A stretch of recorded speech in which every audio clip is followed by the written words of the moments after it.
This is the third module of the Initiatic Mysteries of Classical Antiquity. In this module, we're going to learn about priestly communion with the dead and the near-death experience, which was terrifically important in the ancient world. Now, shamans were sensitive to their psychic environment, to subtle energies, things today that we classify as chi and as subtle forces and psychic energies, psychic attacks, psychic communication, were things that were well known to the shaman in a world that was mostly dominated by nature, that did not have a tremendous amount of interruptible and interrupting events, sounds, and all kinds of distractions as we do in modern civilization. A shaman was in touch with the reality of the life of things like trees. Today people are made fun of, they're called tree huggers, people who care about the environment, and people who care about nature and establishing and protecting nature. But all shamans were in touch with nature, perhaps not in the same way we are, because much of what we are doing today is trying to protect nature from being destroyed. But they were in touch with the subtle forces that existed between a human being and the environment in which he went. And these subtle forces were understood to be spirits, especially in the places where there were woods and there were animals and there were unseen forces, places that were terrifying to be in at nighttime. The shaman was in touch with these things, and unlike others, he was not afraid to go into the dark. He was not afraid to be in communion with things, and that included also the spirits of those who had died. The shaman or shamaness was one who felt that there was no real distinction between his outer skin and his own reality. In other words, it wasn't me and that stuff out there, but rather the shaman was in touch with the unity of nature, with the unification of his being with other being, and the union that his consciousness had in a forest and sea of consciousness. And so the shaman was able to communicate not only within himself and within his own body, but to communicate outside himself in a way that we would at least consider to be outside himself, but in a way that the shaman would consider to be part of his larger self or his larger nature. Part of that was a recognition that the different parts of the body contained different spirits or different energies. The hands and the fingers were different kinds of powers, and each of the hands represented a different kind of power. The left hand, the right hand. And shamans could look at the energy flowing between the fingers and the hands.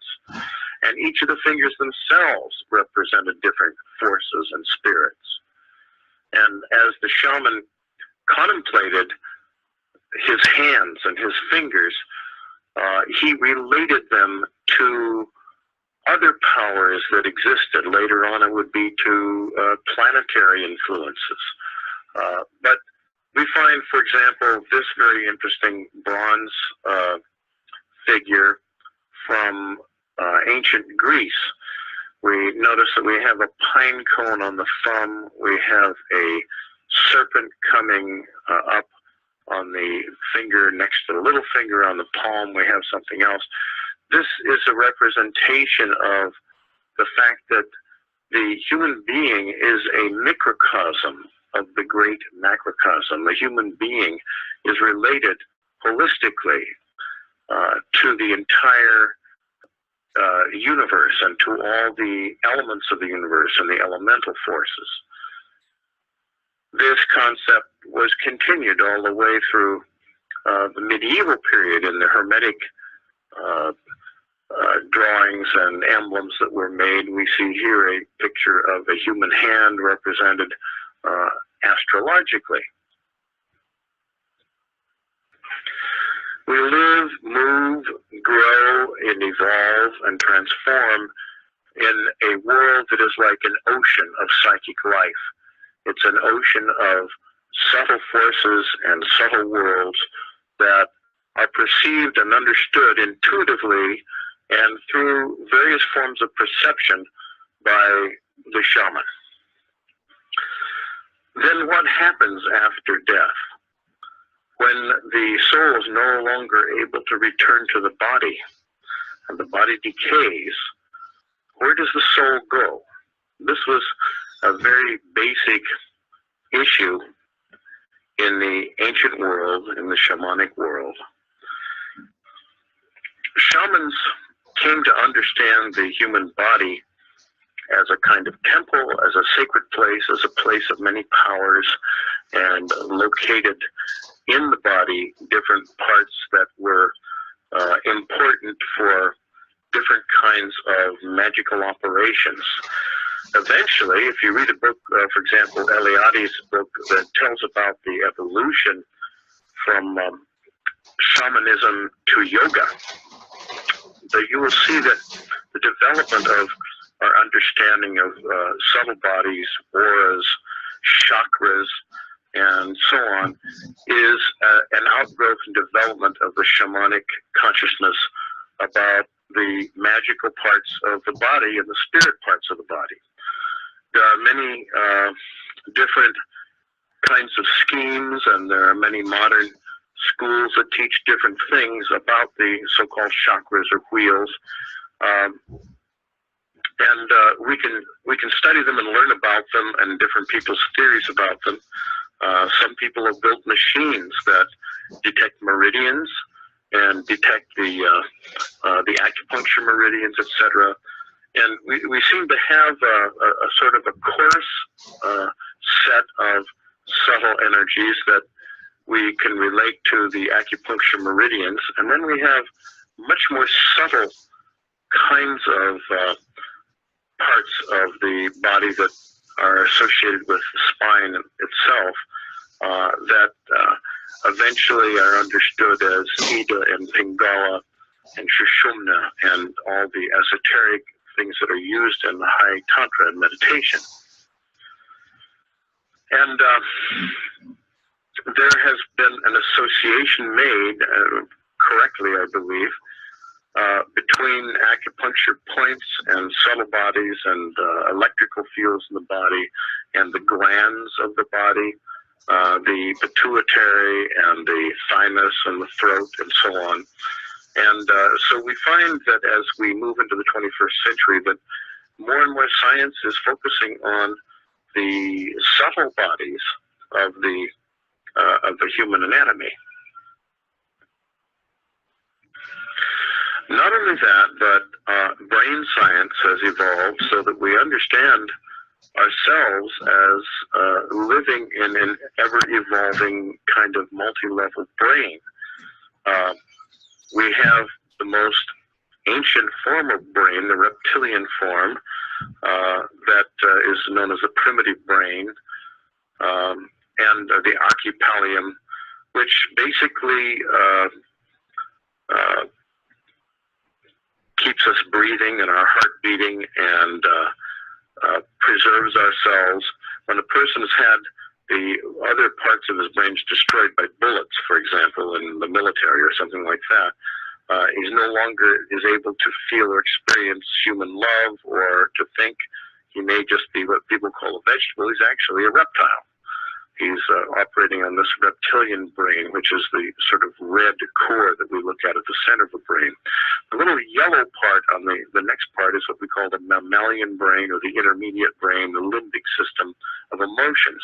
Mammals developed a means of surviving in their environment after the last great extinction, 65 million years ago, that caused them to care for their young and to care for each other and to herd and to be in groups and to develop the whole system of emotions.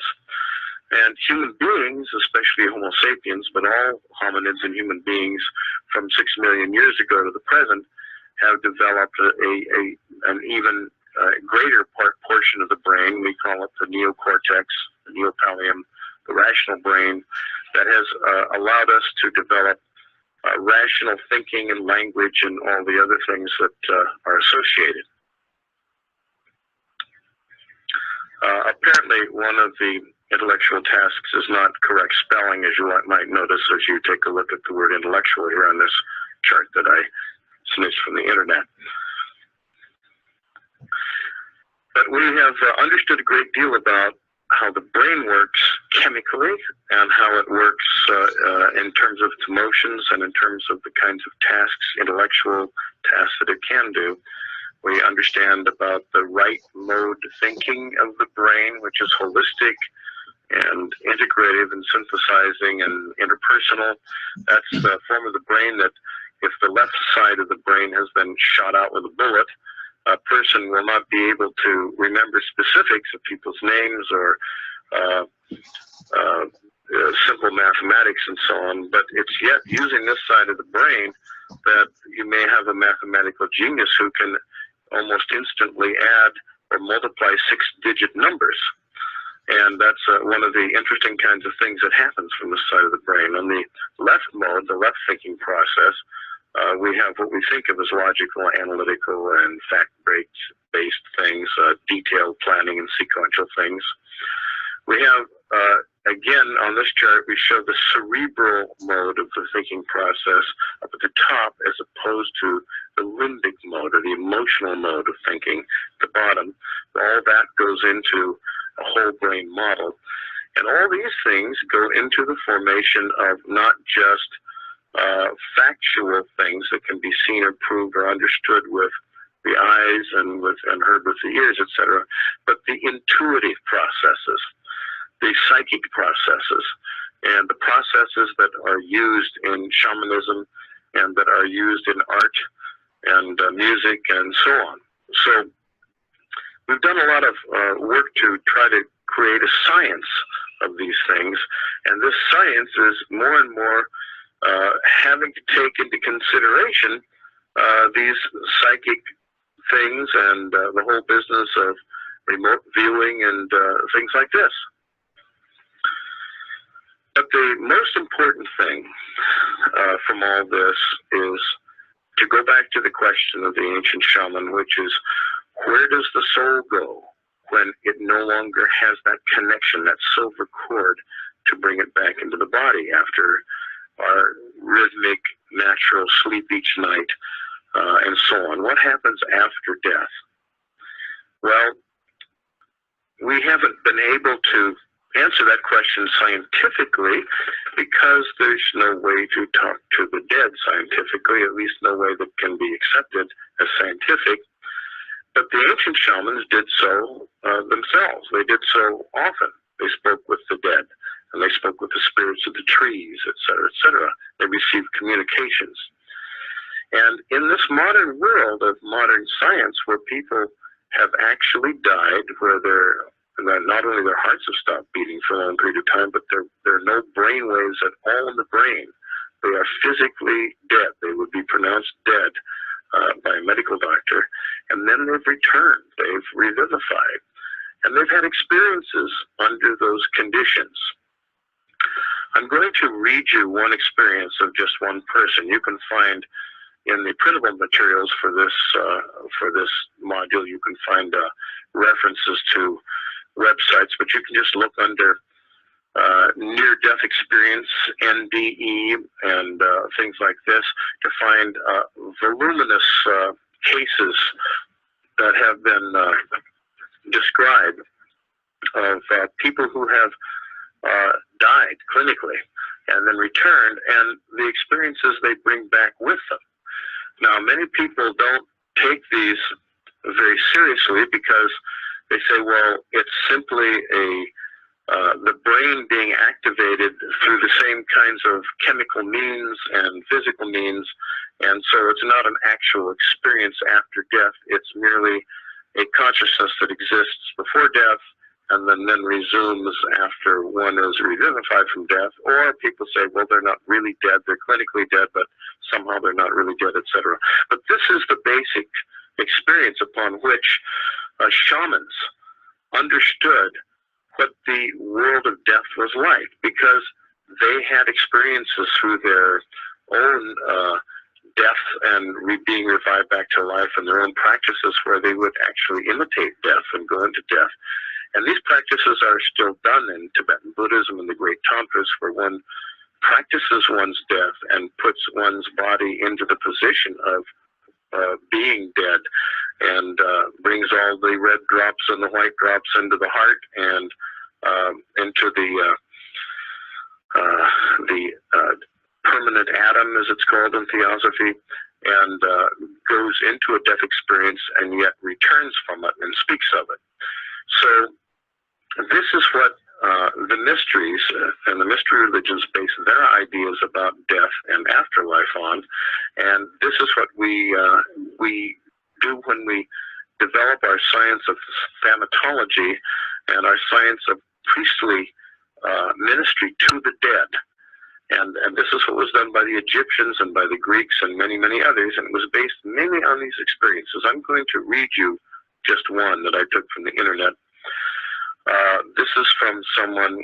She says, I wish you would not use my last name if you print this in your column and not share this experience publicly. In fact, I'm a little hesitant to share it with you because people say I was hallucinating or delusional. I've kept it inside for many years. Well, this is the experience people have with this. But it was 1973, and I was in the hospital with a high fever.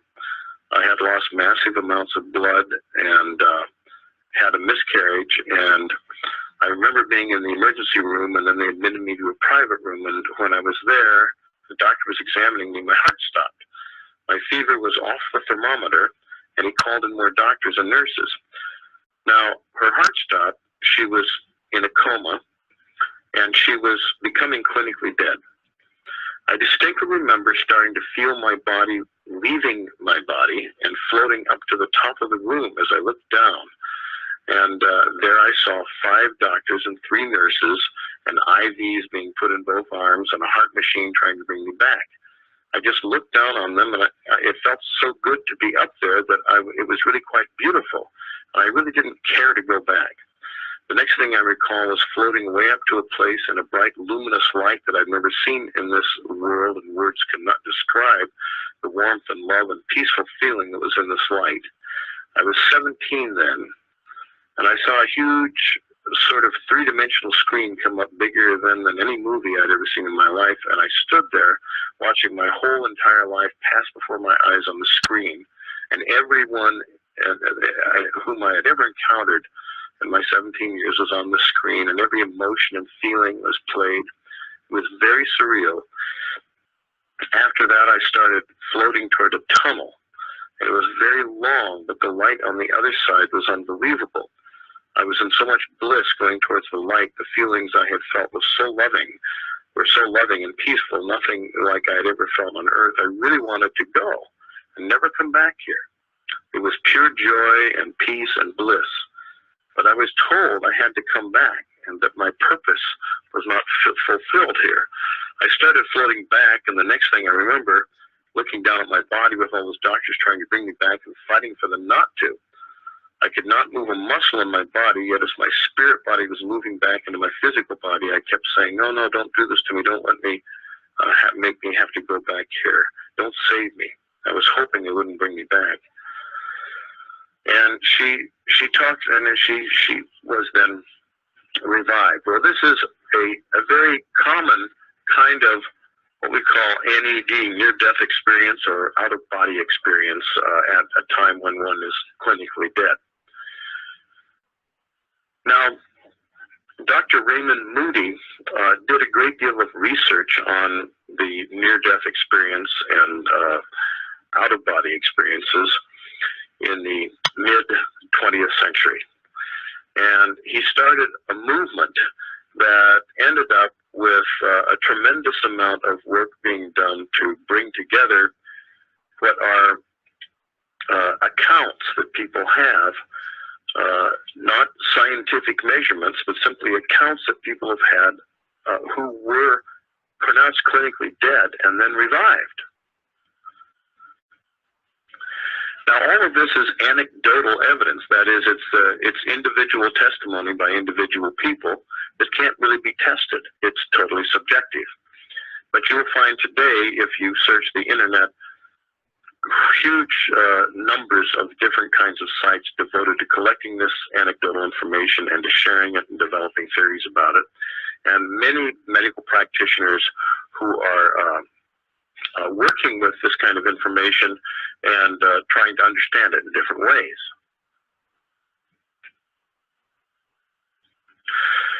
Now, Dr. Moody became so interested in this, he became interested in what the ancient shamans and priests did. And we're going to see a little video from an excerpt from a movie made by Moody about the Necronomicon. This was a Greek temple, a chthonic temple, a temple under the earth in a cave-like environment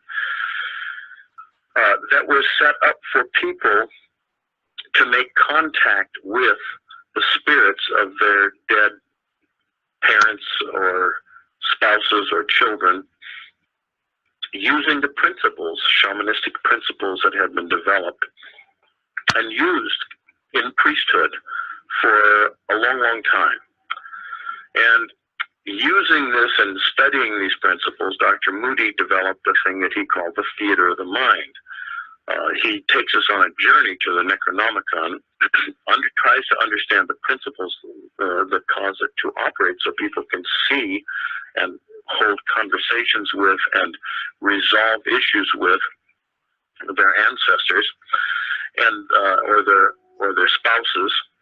And then he puts it into a special kind of form that he operates from his own home. This he does as a therapist, just as a Gestalt therapist might have you imagine your dead brother or sister or husband and hold an imaginary conversation with them. But the difference here is that people actually see and sense and hear the voice of their beloved one who has passed away, and use this as a way of resolving grief and other psychological issues. This is, of course, just the way that the Necronomicon was used in the ancient world to resolve grief and to help people to be at peace who had died and people who had had close ones died who come to peace. Now, the science of death and dying is called thanatology. And people can do special work in this if they're psychologists or psychiatrists, and other professions are also involved in the science of death and dying. And this is something that has evolved out of ancient shamanic and priestly practice associated with mystery cults.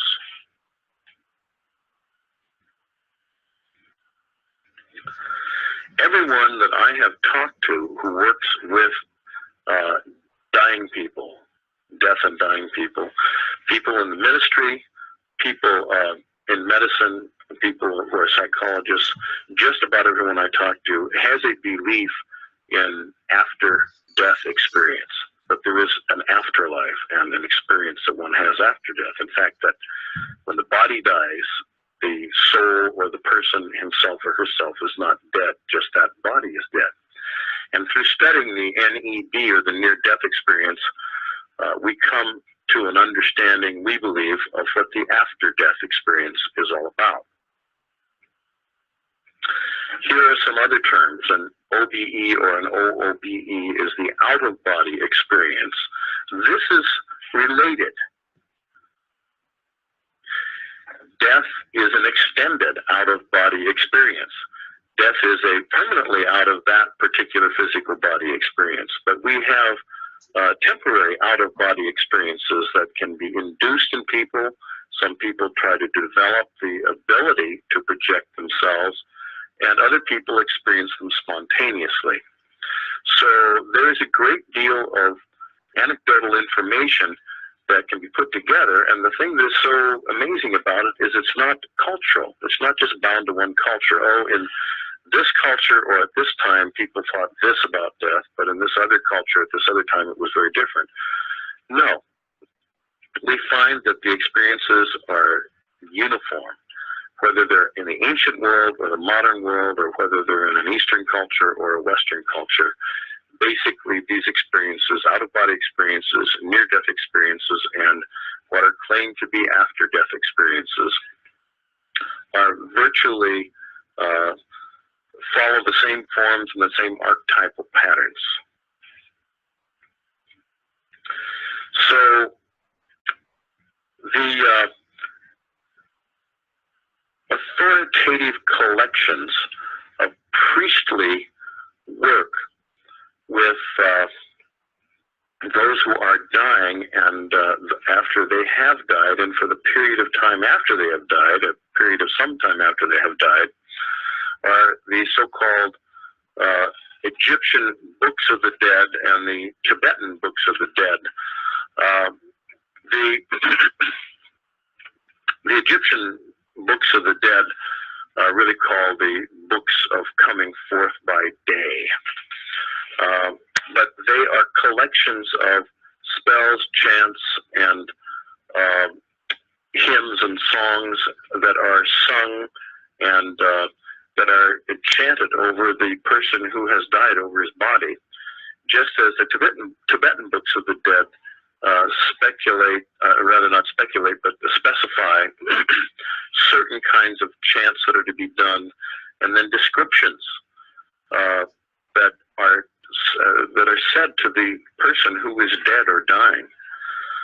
Even today, a person who works in hospice will tell you that the very last thing, that the last sense that goes, as far as they can tell, with a person who is dying long after they seem to be in a coma, is a sense of hearing.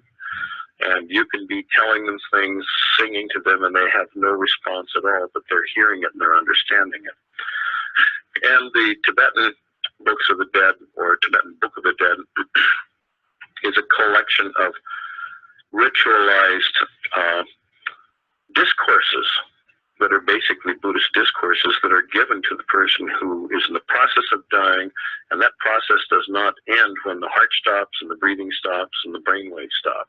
That process continues for quite a period of time. And in just about all traditions we find very specific periods of time, so many days, so many nights, that certain things are done and certain things happen. Now, Moody has defined 9 common elements of near-death experiences that we're going to look at here for a moment. First, people often describe what they call a strange buzzing or ringing noise and a sense of being dead. So that when the heart stops and when the brainwaves stop, they hear something. They're hearing some other kind of a sound. They very often describe a very strong sense of peace and painlessness.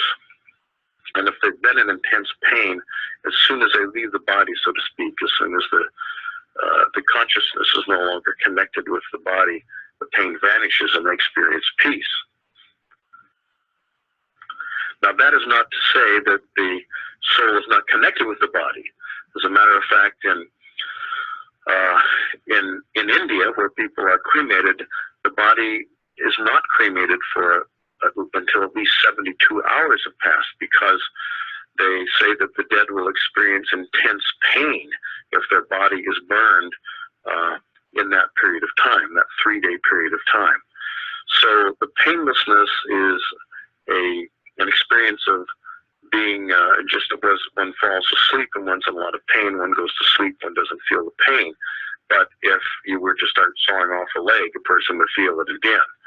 So this is one of the parameters that he sees, that they lose that sense of immediate pain.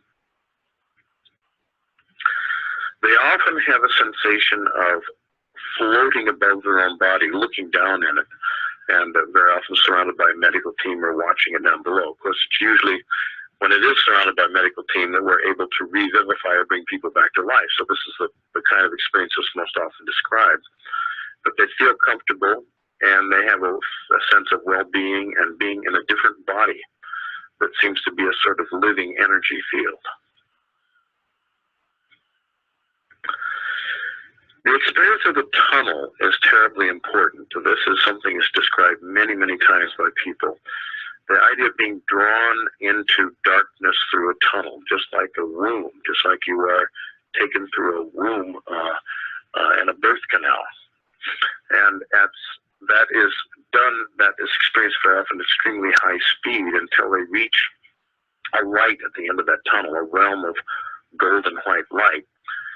And although they sometimes report having been scared or upset, they don't sense that they're on the way to hell or that they fell into this hole. That this is what's supposed to happen next.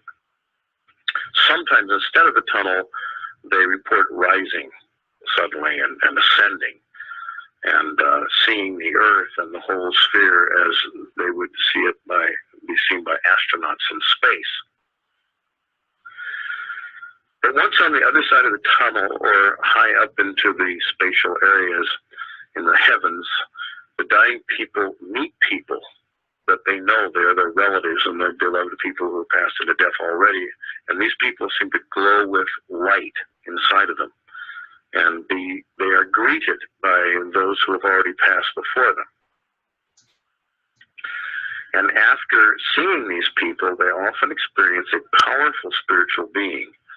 Someone identify that as God or as Jesus or as Buddha, but it's a great being of light that they see when everything else becomes quiet and they are in the presence of this great being. And then many of the experiences report a life review. Sometimes it's presented by this being of light, or sometimes it's simply presented before them, but they have a view of everything they've done in their lifetime. And they relive or re-experience or remember every act they've done to other people, and they come away feeling that the most important thing in life is love. It's something like Marley's ghost says to Scrooge, who talks about their being business partners, and the ghost gets very agitated and rattles in his chains, and he says, business. The business of life is to care for and love other people. That was our real business, and that's what we should have been about. There's a strong reluctance to return to the body. Sometimes they're told, or they just know that they have to return to their body and to life, but they don't want to do that. Sometimes they're given a choice.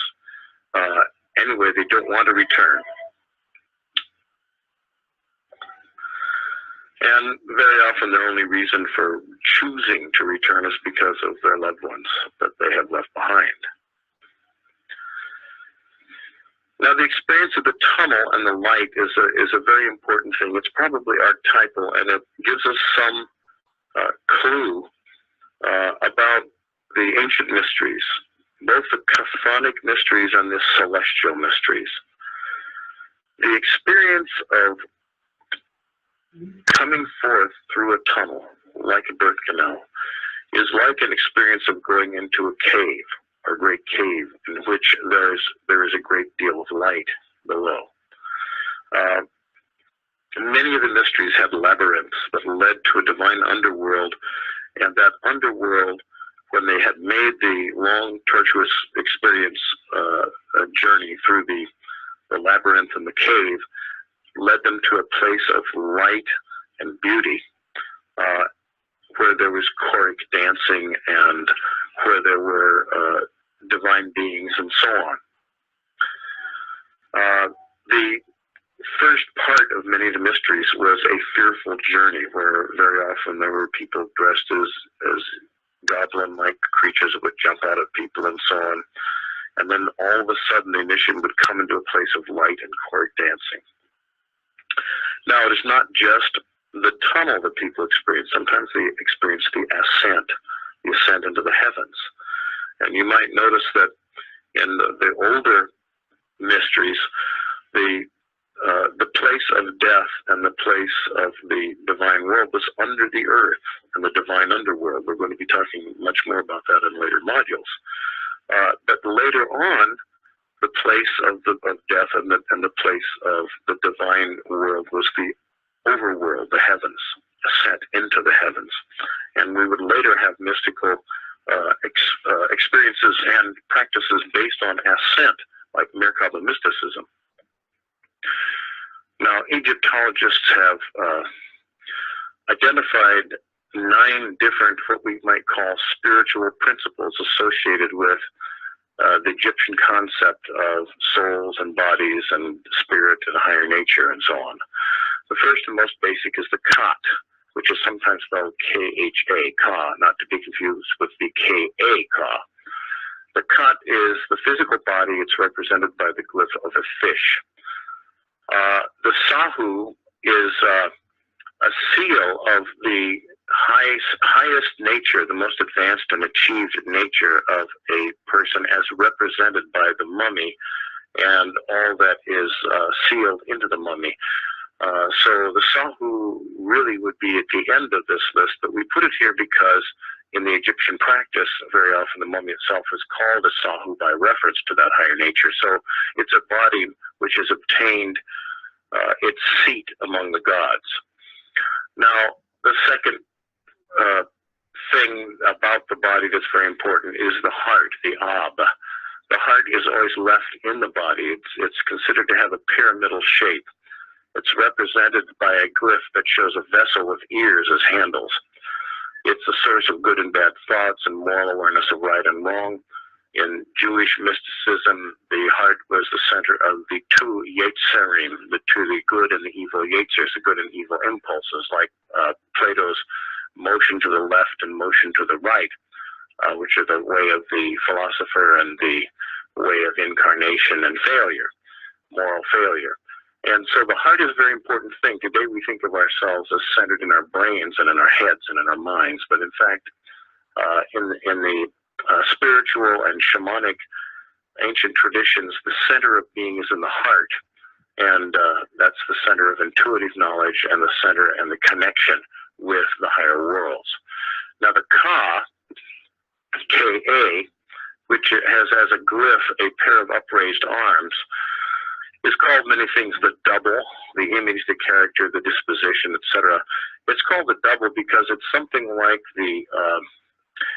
the Hebrew idea of the nephesh, which is the personality that resides with a person. But today we might call it the astral body, or in Paracelsian terms, the sidereal body. It's the same personality as the person in his incarnation. The Ka is not immortal. The Ka dissolves after 40 days normally, and it returns to its elements. It's the personality is not the true person, because the divine being of the true person is a much higher and more advanced and more expanded thing than the simple personality. But the Ka is the astral body that can be projected, that has a sense of I am this name in this incarnation, I am male, I am female, etc. And it's created before the physical being is created. Originally it referred to the demon, or daimon, or genius of the pharaoh, which guided him in life and protected him in death, and it later became the human presence, the personality, which remains in the tomb and partakes of certain kinds of food and things. The Ka is in the tradition of Egyptian burial. The Ka is kept alive. It is not allowed to decompose, because after 40 days, the person who has been deceased, who has died, who now is living in the Ka, still sees himself as himself in the incarnation he has just left. But after about 40 days, he dies out of that personality. the Ka is left behind, just like the physical body is left behind to return to the elements, and the Ba is released. The Ba is the true soul. It's the immortal soul that is no longer limited by personality or sex or anything else that would be considered to be androgynous. It's represented by the glyph of a human-headed bird, because it ascends to the realms of the gods and the heavenly realms and has an eternal existence there, but can also return to the tomb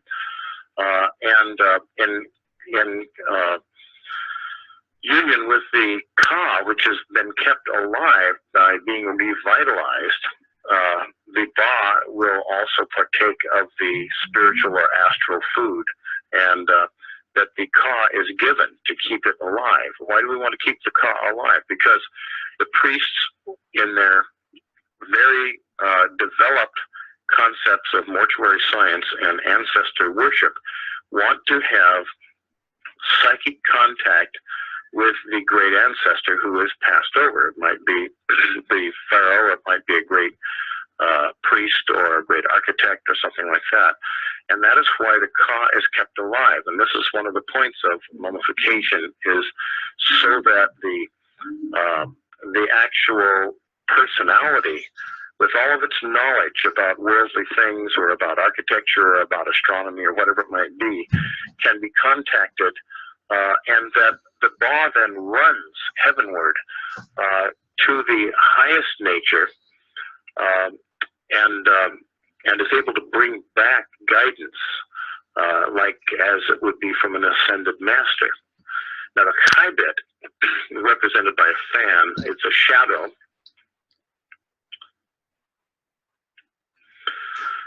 It's described in different ways, but it would be what we might call the etheric body. It's the kind of chemical, electrical body that is associated with the living flesh, or the flesh as it is frozen into a mummified process. It also is kept alive by means of funerary offerings and can detach from the body. But it's basically what we think of as the etheric body, or the aura. Now the Ak, or Ku, or Aku, now we have the real high self, the algo-ides, the highest nature of the personality, which is down below. This is now the high monadic nature, neither male nor female, represented by the ibis or the phoenix as a glyph, and it's the spirit. So we might say that Kat is the body, Ka is might say Kat is the body, Kaibet is the etheric body, or the aura, and Ka is the astral or sidereal body, and Ba is the eternal soul, and Ak, or Ku, or Aku, is the eternal spirit, the radiant shining one, the algo-ides of the Greeks. It's the transfigured one who sits among the gods. And it is to the Ak, or the Aku, that the Ba runs and ascends.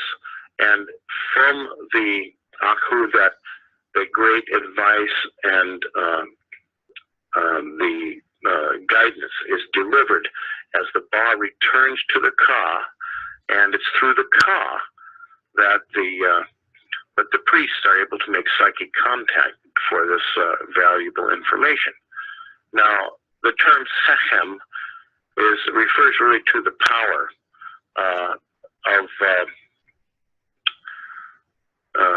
the power or form of the highest nature, and it's not really another body, and it is associated with what we call the Ren, the name. The name exists as the primordial essence of a being, the monadic being of something. To know the name of a spirit was to have total control over it. And the name is the essential identity of it as a ray of God. And in the teachings of Mar Yeshua, when he exorcises demons from people, he asks them first what their names are, and they're compelled to tell him. And once he has their name, he has total control. Well, the name, the Ren, is sort of part of the eternal power and the immortality of that being. Now, the Egyptian priestly science of communication or communion with dead ancestors was divided into stages and understood death as a series of stages of events in the continuing life of the deceased. The first stage was the stage of the life of the Ka. The Ka period, which lasted about 6 weeks, was a period in which the double, or the what would be called the nephesh in the Kabbalistic Hebraic system, the Ka, which is the astral body or the sidereal body, which is now totally separated from the physical body and cannot re-enter the physical body and cannot reanimate it, yet it stays around that physical body, and the person is totally free of all physical limitations. The person can just be anywhere he wishes to be by just thinking it. But the person is still a personality, the same personality that lived in that body. This is the Ka. It's got the same, it speaks the same language, it thinks the same thoughts, it holds the same bodies of knowledge that it had. It's not a universal being. It's still a very small part of the universal being that all of us would be understood to be. So the Ka is this sort of temporary body that is alive for perhaps 6 weeks or 40 days.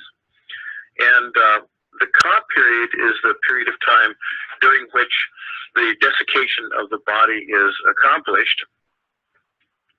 And then after that period of 40 days or so, the Ka dissolves, it dies. It returns to its own proper elemental sources and releases from it its soul. So the soul of the Ka is the Ba, and the Ba is what we will call a soul. It is the immortal soul. And the Ba ascends then upward to the court of Osiris for judgment, for the judgment of the heart. Now, the idea then was to preserve the continuity of the Ka, not to allow the Ka to die, not to allow the Ka to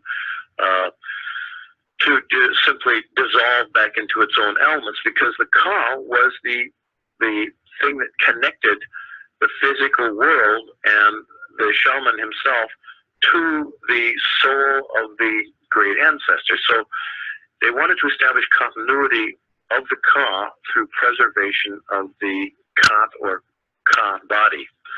And that would mean that the Ka would have to be kept alive and viable long after its time had come for what's known as the second death. And so communication with the divine Ach, which is the ascended spirit, the ascended master that sits with the court of the gods in the heavens and has great view and can deliver great advice and has an interest in Egypt and preserving the safety and benefit to Egypt, is now able to communicate through the Ba, which flies back and forth from the Ach to the lower Ka, which is now preserved. The Ka has not dissolved, it is preserved. And so the Ka is receiving through this intermediary, the soul, which ascends and descends and ascends and descends. And so this astral body, which normally disintegrates 6 weeks after the death of a physical body, is now still viable, and it's able to be used by the priests in order to receive psychic and intuitive guidance.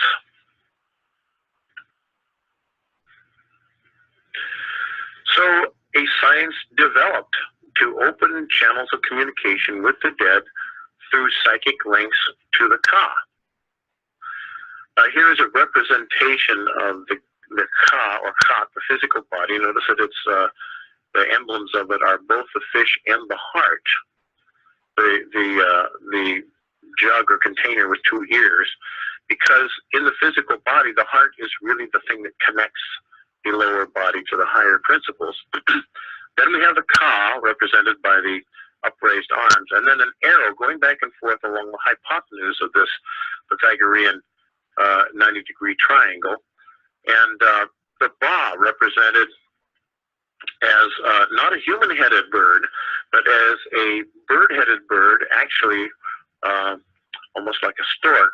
And that is because, in this case, the Ba is flying up and back and returning back and forth from the very high principle, the Ak, which sits in the council of the gods. So here we have the physical body, the Ka, and the astral body, which has not been allowed to decompose or to stop existing. And through the soul, the immortal soul, the Ba, which travels back and forth between the highest heavens and the tomb itself, communication is established with the highest radiant being that we have, that is the true being of the pharaoh or the other great ancestor. So we talked about the Ka, or perhaps we should call it the Kat to make it simpler, the physical body, the Ka, which is an astral body, the Ba, which is a soul, and the Ak, which is a spirit. The Ka is represented by the upheld hands in an orant position. It's a worshiping position because it is a lower principle of the body that looks upward to the higher principles. The Ba, or the immortal soul, is represented as a bird with a human head because it is the aspect, the immortal aspect of the person who is no longer male or female, no longer a personality, but an immortal soul who is able to travel and to come to roost, so to speak, and in the heavens. And the Ka, or Kat, the physical body, as a mummy likeness, is called a Sahu. It's overseen by the god Herm Anubis, the jackal-headed god. And the work that is done on the body to preserve it in this way, which is long and complex, is overseen by Herm Anubis, or the deity that is represented by the priests, who often would wear this mask when they were doing this kind of work. So communication with the dead was a prime activity and a prime reason for shamanism to exist. The so-called ancestor worship of primitive shamanic cult was a means of getting, through intuitive and psychic means, advice and communication and protection from the ancestors, and in the case of the Egyptians, from the great leaders who were in contact with the gods. In pre-dynastic Egypt, we find that the political leadership, or the very often the kings that stood before the pharaohs, were buried in shallow graves in the sands, so that their bodies would desiccate and dehydrate and be preserved, because it was a very hot, dry climate, as opposed to the way that other people were buried. And the reason for doing that was so that their bodies would be preserved. Why preserve the body? Because that preserved communication with the great ancestor. Sympathetic magic, sympathia, teaches us that like attracts like. If you make a really good image of something, you draw the power of that thing to itself. That's the basis of idolatry. Well, if we have a perfect image, or a death mask, or even an entire preserved corpse of a human being, that image is going to attract the presence of the actual being itself that lives on after death.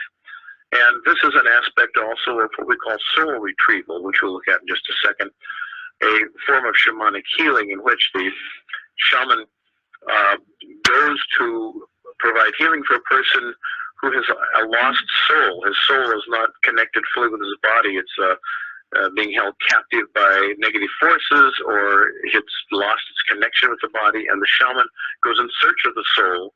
And so soul retrieval is another important property of this concept of bringing the soul that is totally lost from the body back into contact with the body for psychic communication. And these burial sites where the desiccated bodies were used were made into shrines for shamanic purposes so that communication could be established with the ancestors. Now here we have a very ancient rock painting of a shaman, and he's retrieving a soul. He's bringing a soul back to a living body. This is a painting of the shaman with his paraphernalia and various kinds of feathers and other kinds of instruments that he uses to catch the soul. So in primitive rock art, we find the basics of this kind of shamanic art, which is making contact with a lost soul or with a soul that is separated from a body. In this particular painting, this is the shaman that is doing the work, and he's holding on to the soul that is lost.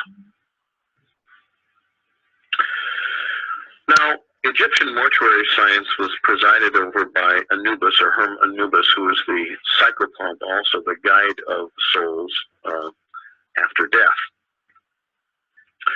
And mummification involved basically a process of dehydration to preserve the body using salt, natron, for about 40 days, although the entire process was a 70-day process, or a 10-week process. First, the internal organs, except for the heart, were removed and stored in canopic jars. That's the liver, the lungs, the stomach, and the intestines. These will cause the body to rot and decay very, very quickly, and they're very subject to rot and decay. Why was the heart left in the body? Because the heart was considered to be the seat of consciousness. It's where you thought, where your thoughts originated, where your impulses originated. Much later in the teachings of Mar Yeshua, the Master Jesus, he will echo the teachings of the Hebrew sages about the good and evil Yetzerim, the impulses of the heart. And this idea that the heart is the center of true consciousness, the center of the soul, the center of spirituality, goes back to the time of the Egyptians. And it is an understanding that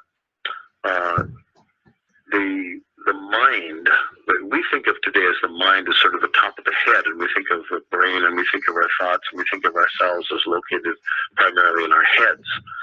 But in the ancient world, when people were less distracted and not connected with so much rational thought and so much left brain activity and so on, it was the heart itself that was the connection with heaven and hierarchy, and it still is today. These are canopic jars, each of them presided over by a certain deity, and they contain the liver, lungs, stomach, and intestines. The canopic jars will preserve these organs, and they will be left near the mouth. Now, natron are dry sodium salts. They are found around desert springs, and they desiccate things and dry them out. And so they're packeted into body hollows and on the exterior skin in order to dry it out. And after that's absorbed, by the end of the 40th day, the packets are removed and the whole body is washed. And now a new process begins. Pine resins are packed into the body cavity, and the skin is anointed with resins. And this will combine with the natron salts to produce literally a glassy kind of sheen throughout the body that will preserve it It's like turning the body into petrifying it or turning it into a glassy fossil. Now, this period of time, 40 days have elapsed, and so these resins are going to be connected with the body and working with the body from then on, but there is a period of 30 days more when other very specific work has to be done that's ritualized and magical work. Linen strips are soaked in the resins and they're wrapped around and through the body parts, each one individually, each finger, the penis in the case of a man.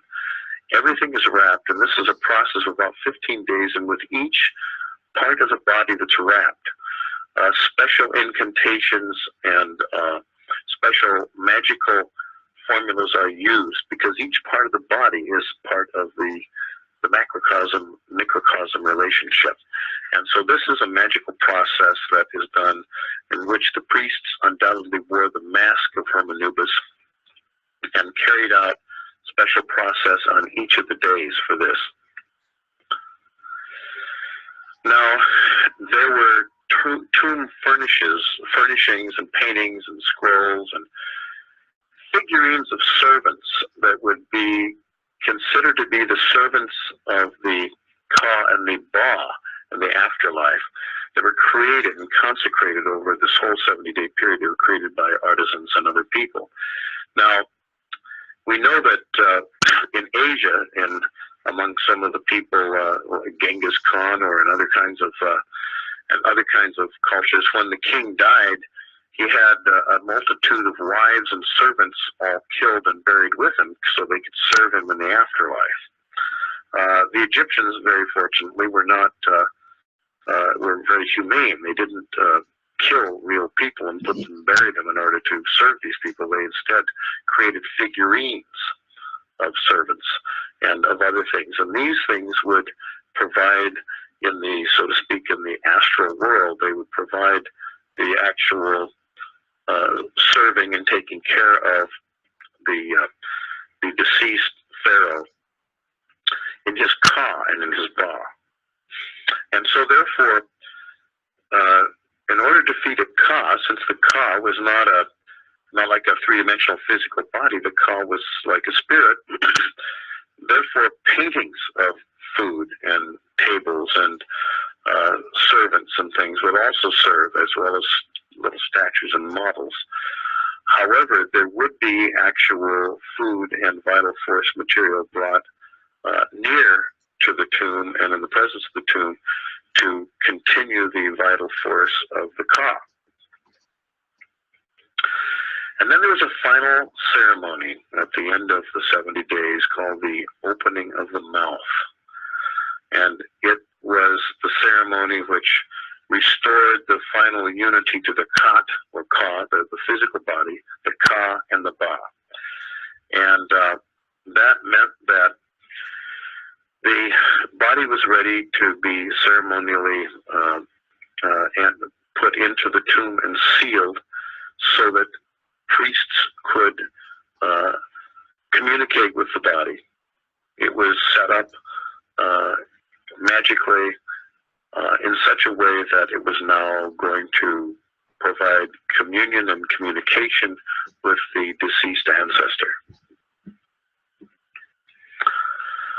So, after the interment and the sealing of the tomb, the Ba of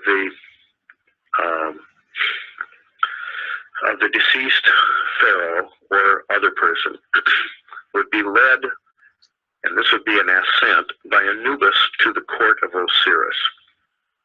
Now, Osiris in the earlier days was the god of the underworld, and he was the one who provided grain and all the things that come up out of the earth, like Demeter does in the Eleusinian Mysteries. But later on, it was a heavenly court, especially as astronomy and astrology became important. And there the heart would be weighed by Anubis against a feather on a scale, and this would be done in the presence of Ma'at, the goddess of justice, and Thoth would record the result. And if the person's heart was lighter than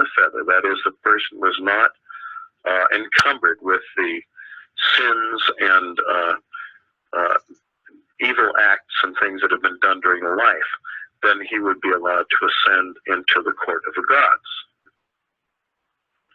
Now, there were many wrappings that were applied to the sahu, to the embalmed body, and we've seen mummy cases and mummy coffins, but there's not just one wrapping here. There are many wrappings. Here we have some photographs of different parts of mummy wrappings that were used. At the outermost part, there was a carved wooden mummy that represented the likeness of the person that had been wrapped. These are others that come from different periods and show different things. On the far right, we see Ma'at, and we see the Ba, the soul of the person, and we see the feather and the emblem of the weighing of the feather. On the second from the right, we see an emblem of Isis, who is the great mother goddess who presides over many of the rituals after death. Here we have a painting of the court of Osiris and the weighing of the heart against the feather.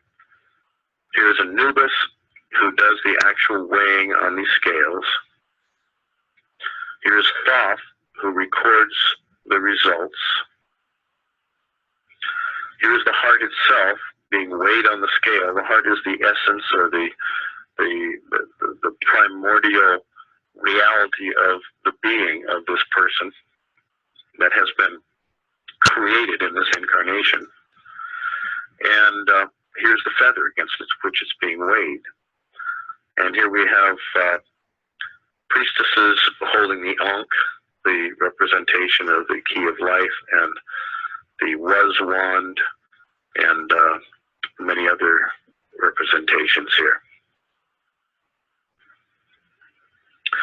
Now, the Rosicrucian movement that became very powerful in the 16th and 17th century developed some of these kinds of high-tech principles themselves in order to keep communion and communication with their great ancestors. So Rosicrucian communication with the dead brothers and sisters in the Christian era, about 1600 to 1900, in some circles was an attempt to do the same thing, to keep what no longer called the ka, but the astral body, or the sidereal body in Paracelsian language, alive, and keep it from decaying, so that communication could be kept between those who had passed out of the body. Otherwise, after 40 days, it would cease. So there was a concept of a sidereal mind or body or personality that contained the worldly knowledge of that person's incarnation. In other words, if someone were an expert in a certain language, or in Kabbalah, or in healing, or something like that, here's where that knowledge would be contained. And the ka, or what would be called the sidereal or astral body, and mind and personality would contain it. That would be what in Kabbalah was known as the nephesh. And there had to be a means of preserving this sidereal body, or this astral mind. Now, in contemporary Rosicrucianism, there's a very, very strong prohibition against embalming. And the reason for that is because, probably very much the same as the prohibition against these things you find in Judaism, where the body is supposed to be gathered up, all pieces of blood and everything from the body, and buried and allowed to decompose naturally, as opposed to being embalmed or preserved. That is probably a kind of an anti-tradition that is very consciously that opposes the ancient Egyptian tradition, even though much in Hebrew religion is dependent upon and comes from ancient Egyptian religion. This is an anti-Egyptian thing. No, we don't embalm or preserve our bodies. Instead, we allow the bodies to decompose and decay. And this became part of the Rosicrucian thing. So how are they going to be able to be in contact with those that have passed? Well, they used vitalized blood, and there are many ways of many things that were done with blood by Rosicrucians because they considered to be the vital force or the vital essence of the body. And as indeed it's represented in Kabbalistic and in biblical Old Testament texts and so on. And there are many interesting things that were done by Rosicrucians. I'll talk about them in the module on Rosicrucianism. But there's a wonderful book called The Notebook of Rosicrucianism, which I don't have all the information on right now, but which was published fairly recently, which shows some of the wonderful devices that Rosicrucians made that demonstrated paranormal reality and so on. But what they did is they used blood. They used the blood itself to connect with the spirit or the astral body of the person, and the blood also to keep it alive. So there had to be a means of allowing the higher principles to separate and be free of the sidereal mind, and yet to keep the sidereal mind from just decaying. So we had to have a means of continuing psychic contact with the sidereal mind, which was already established in life, the people that knew and loved the person. And the result was eventually a kind of what we call a psychic and non-material library, which provided access to herbal, alchemical, and other specialized esoteric knowledge from great ancestors, great Rosicrucian ancestors. And so in Rosicrucian tradition, Aunt Harry and Uncle Fred and Aunt Harriet and Uncle Fred and all these people actually maintained a bridge or a connection through the maintaining of their astral bodies, which were not allowed to decay. They were kept alive, and they could then be consulted through psychic means. And because many of these were very knowledgeable in one area and many in another area, and the Rosicrucians did not keep large libraries, it was dangerous to do so, and so they used psychic means. They even met with each other through psychic means, not in a physical location.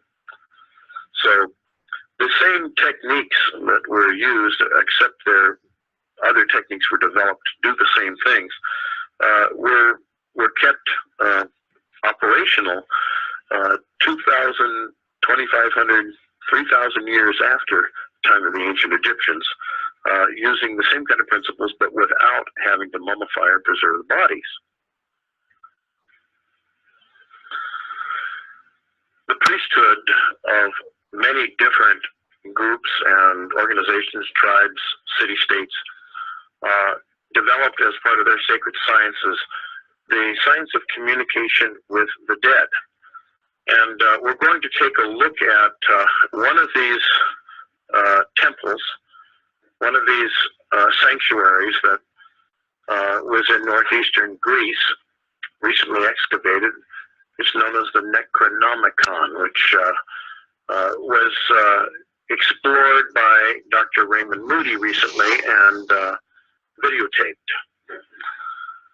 These oracular precincts were excavated in 1957 by Dr. Sotirios Dakaris, based on descriptions of Herodotus and Homer.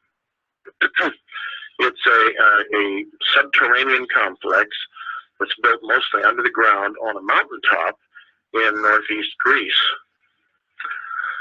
It was burned by the Romans in about 160 BC, the years before the Christian era, and then the practice of communication with the dead banned by the Christians in 350 AD, or the Christian era, CE as we call it.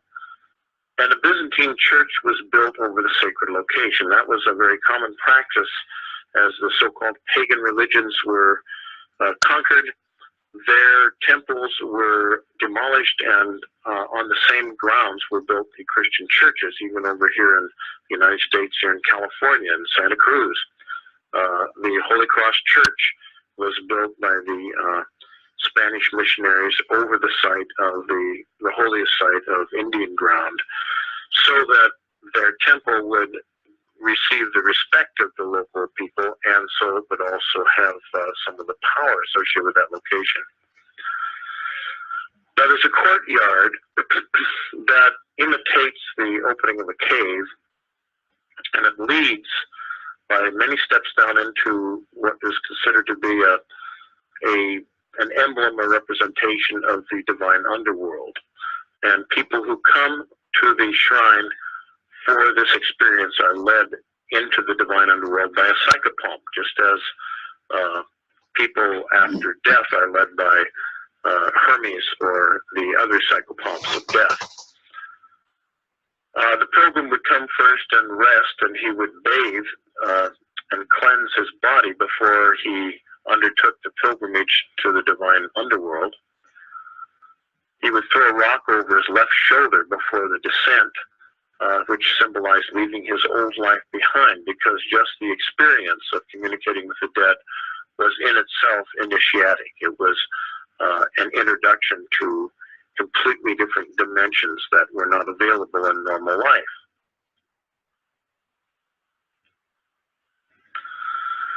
There was a one-way turnstile that led into the divine underworld. It was a place where you could not turn back. The door was barred. So once you began the descent, you were committed to the entire thing.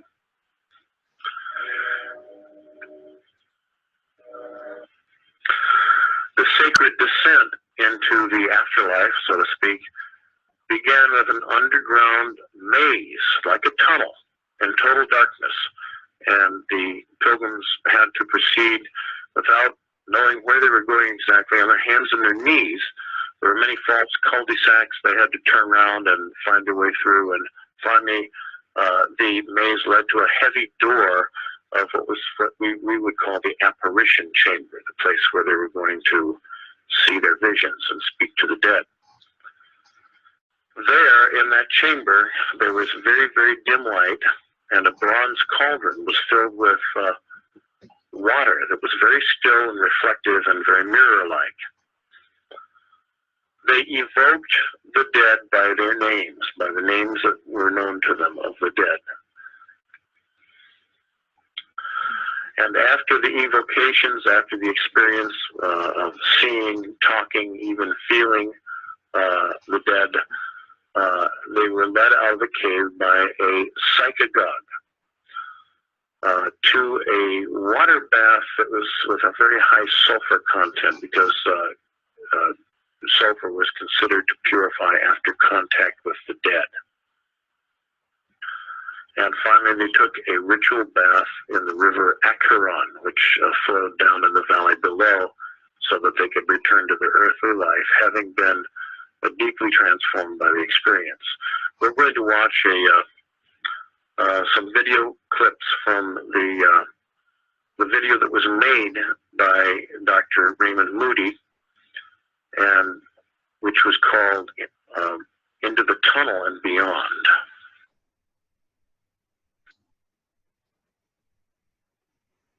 I have provided a link to the cuts that I'm talking about, because they don't work on this particular apparatus. So you'll find the link to the video separate from this particular video.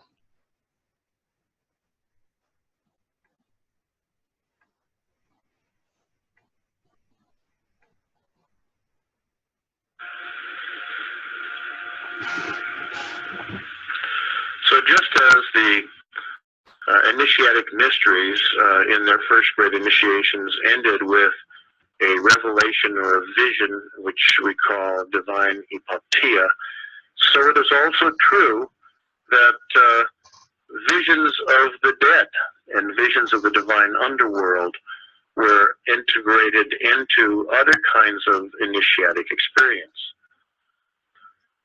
The hypoptia could be the divine epiphany or manifestation of a deity, which could be induced through sculpture and carvings as well, and other sorts of images.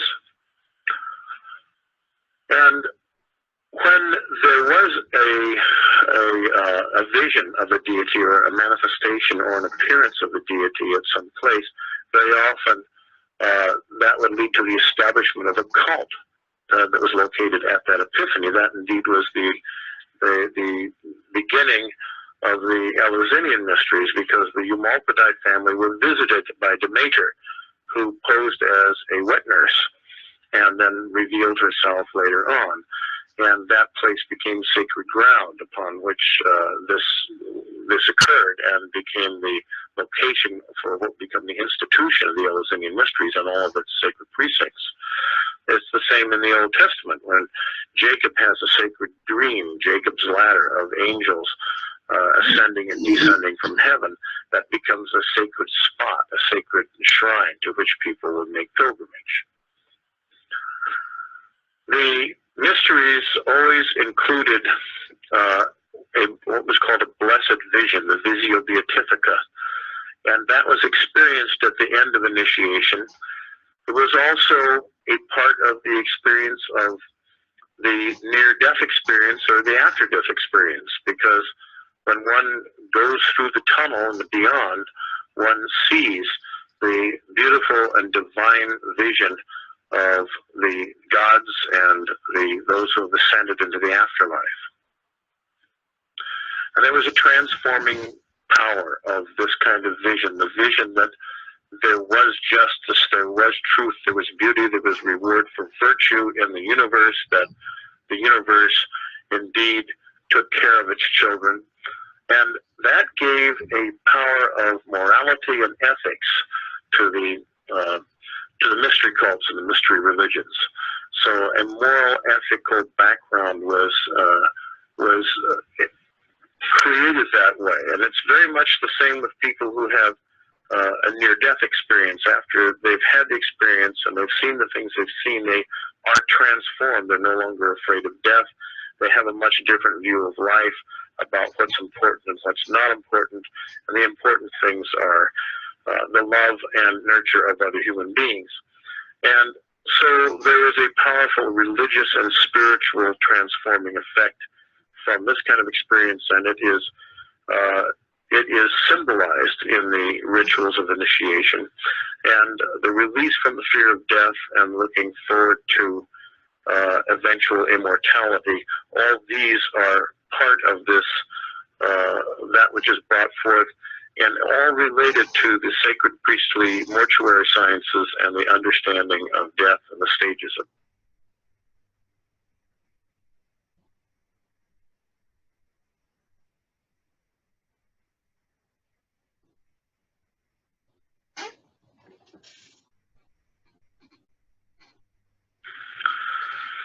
Here we have some representations, Egyptian representations of people having visions. Here on the left we have a person having a vision of Osiris on the right.